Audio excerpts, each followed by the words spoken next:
Hi everyone, in front of me I've got a VIVO Y52 5G and let me share with you how to set camera timer on this device. So first of all, let's enter the camera app, let's tap on it.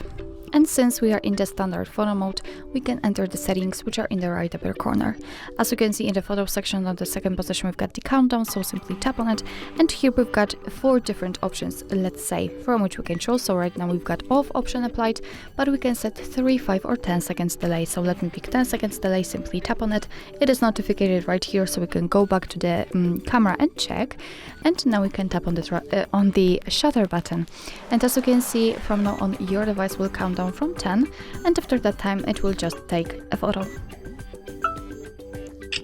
Okay, let's check another option. So let's go back to the settings and let me pick 3 seconds delay, and the same situation, but right now it is counting down from 3.